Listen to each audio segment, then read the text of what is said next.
नमस्कार। आकाशवाणी चंडीगढ़ से प्रादेशिक समाचारों के साथ मैं निधि मुंजाल। हरियाणा के मुख्यमंत्री नायब सिंह सैनी ने राज्य में अवैध खनन पर पूर्णतः अंकुश लगाने के लिए खनन क्षेत्रों में सीसीटीवी कैमरे लगाने के निर्देश दिए हैं।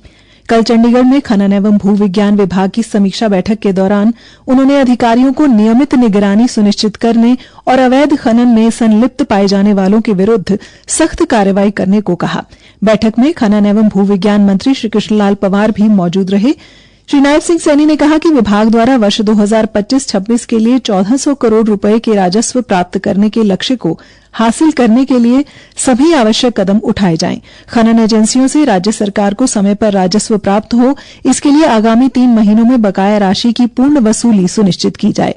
उन्होंने सख्त निर्देश दिए कि किसी भी खनन एजेंसी का 1 माह का भी बकाया नहीं रहना चाहिए। बकाया होने की स्थिति में एजेंसी को नोटिस जारी किया जाए। यदि उसके बाद भी ये बकाया राशि जमा नहीं करवाते तो नियमानुसार कार्रवाई अमल में लाई जाए।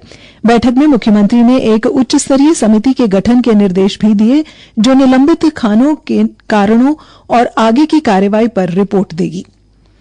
हरियाणा सरकार राज्य में महिलाओं व बच्चों की सुरक्षा मजबूत करने के लिए सभी सार्वजनिक परिवहन वाहनों में वाहन स्थान ट्रैकिंग डिवाइस यानी कि VLTT लगाएगी।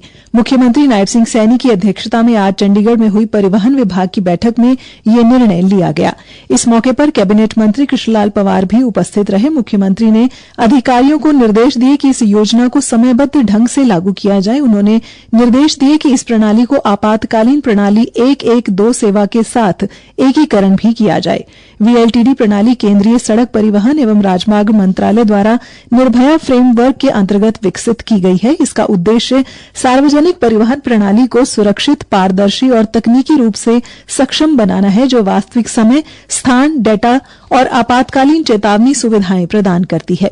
मुख्यमंत्री ने स्कूली वाहनों की फिटनेस की निगरानी के भी निर्देश दिए। उन्होंने कहा कि सभी स्कूल बसों की नियमित जांच हो। उन्होंने नियमित अंतराल पर रोडवेज के ड्राइवरों को मेडिकल सर्टिफिकेट लेने को भी कहा। संविधान हत्या दिवस कल मनाया जाएगा। यह दिन 25 जून 1975 को भारत के संविधान को कुचलने की घटनाओं को याद दिलाता है। इस दिवस पर उन सभी लोगों को श्रद्धांजलि दी जाती है जिन्होंने आपातकाल की ज्यादतियों के कारण कष्ट झेले। यह भारतीय इतिहास का सबसे काला समय था। इस दिन उन सभी लोगों के योगदान को भी याद किया जाता है जिन्होंने आपातकाल के अमानवीय दर्द को सहन किया था। एक रिपोर्ट।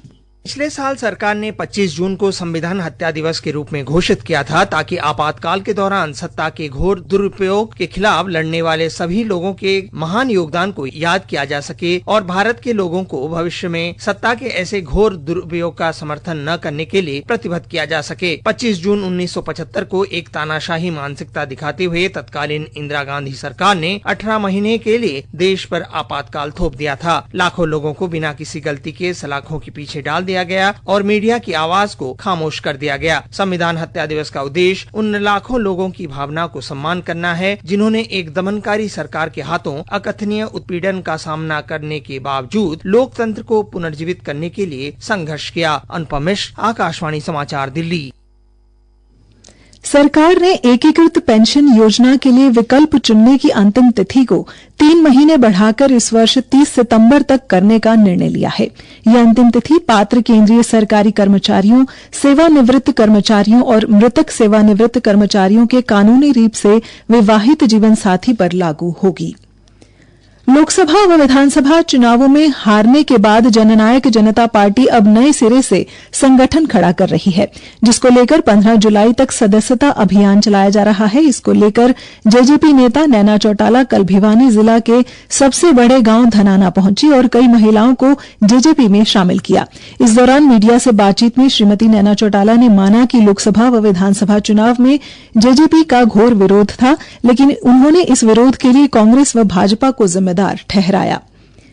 अग्निवीर भर्ती के लिए चरखी दादरी, महेंद्रगढ़, भिवानी और रेवाड़ी के ऑनलाइन पंजीकृत उम्मीदवारों की प्रवेश परीक्षा 30 जून से 10 जुलाई तक ली जाएगी। चरखी दादरी से सेना भर्ती कार्यालय के निदेशक कर्नल के संदीप ने बताया कि पंजीकृत अभ्यर्थी अपना एडमिट कार्ड www.joinindianarmy.nic.in वेबसाइट से डाउनलोड कर सकते हैं। इसी के साथ ये समाचार बुलेटिन समाप्त हुआ।